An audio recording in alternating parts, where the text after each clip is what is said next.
Dans cette vidéo, nous en apprendrons davantage sur la façon de prendre correctement le misoprostol et à quoi il faut s'attendre. Dans de nombreux pays, l'avortement est limité et la seule option de Rose est de prendre elle-même le médicament misoprostol. Il est utilisé pour traiter d'autres affections et est souvent largement accessible. Rose a pu l'acheter en pharmacie sans ordonnance. L'usage du misoprostol est un moyen sûr et efficace d'interrompre une grossesse, à condition d'avoir les bonnes informations sur l'utilisation des pilules. N'oubliez pas qu'une IVG à domicile est possible seulement si vous pensez être enceinte de moins de 12 semaines. Comme nous le montre Rose, avant de commencer, assurez-vous de vous trouver dans un endroit confortable où vous pouvez vous allonger. Veillez à avoir des serviettes hygiéniques et de préférence quelqu'un qui pourrait vous assister, comme une amie, un partenaire ou un parent. Vous pourrez manger légèrement et boire. C'est aussi une bonne idée d'être proche des toilettes et de pouvoir contacter un établissement sanitaire ou un service d'assistance téléphonique en cas de complications. Les complications sont très improbables, mais si vous rencontrez un problème, souvenez-vous que vous pouvez déclarer que vous faites une fausse couche. Le médecin ne saura pas que vous avez pris des pilules de misoprostol. Lorsque vous êtes prête, vérifiez que chaque pilule contient 200 microgrammes. Si oui, la meilleure option est d'en introduire 4 dans votre vagin, en les poussant avec votre doigt aussi loin que vous le pouvez, et de les laisser à l'intérieur. C'est la méthode la plus facile, avec le moins possible d'effets secondaires. Cependant, les pilules peuvent demeurer dans le vagin pendant 2 à 3 jours. Si un prestataire de santé vous examine pendant cette période, en cas de complications,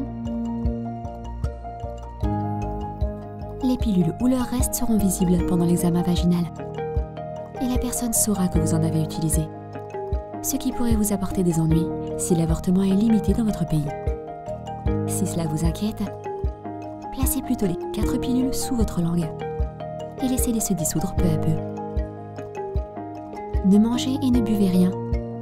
N'avalez pas les pilules pendant 30 minutes. Après 30 minutes, vous pouvez boire de l'eau à petites gorgées et avaler le reste des pilules. Si vous vomissez avant 30 minutes, vous devez placer d'autres pilules sous votre langue. Mais si vous vomissez après cela, ne vous inquiétez pas, car les pilules ont été absorbées.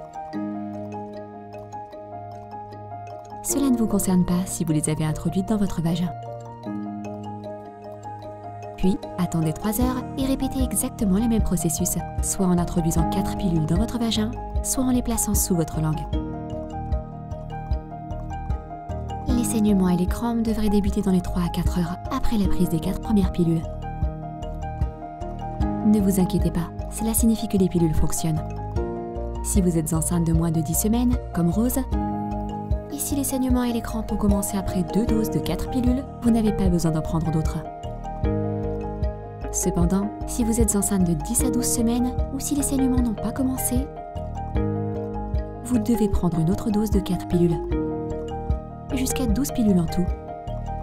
S'il ne se passe rien après 3 doses, vous devez consulter un prestataire de santé, car il pourrait y avoir une raison médicale à cela. Vous aurez des saignements et des crampes. Et bien que le processus puisse être douloureux ou difficile, essayez de ne pas vous inquiéter, cela signifie que les pilules marchent. Les autres effets secondaires habituels sont une fièvre, des frissons, la diarrhée ou des vomissements. Chaque femme vit une expérience unique et vous ne subirez peut-être pas tous ces signes. Pour certaines femmes, cela ressemble à des règles normales. Pour d'autres, les saignements sont plus abondants, les crampes plus douloureuses ou arrivent par vagues. Vous verrez des caillots et des bouts de tissu blanchâtre dans le sang. Ne vous alarmez pas. Vous pouvez prendre de l'ibuprofène, 400 à 600 mg, ou du diclofenac sodique, 50 mg, avant de commencer. Puis toutes les 8 heures pour gérer la douleur. L'ensemble du processus devrait prendre 1 à 2 jours et varie d'une femme à une autre. Accordez-vous un temps suffisant pour gérer le processus en toute sécurité confidentialité si vous le désirez. De nombreuses femmes rapportent des écoulements vaginaux lorsque le saignement décroît. De légers écoulements vaginaux sont courants lorsque le saignement ralentit. Ils peuvent être jaunes ou marrons avec une odeur aigre. Un saignement très léger peut aussi persister pendant 1 à 2 semaines, voire plus longtemps lorsque c'est fini. Cela ne devrait pas interrompre vos activités quotidiennes.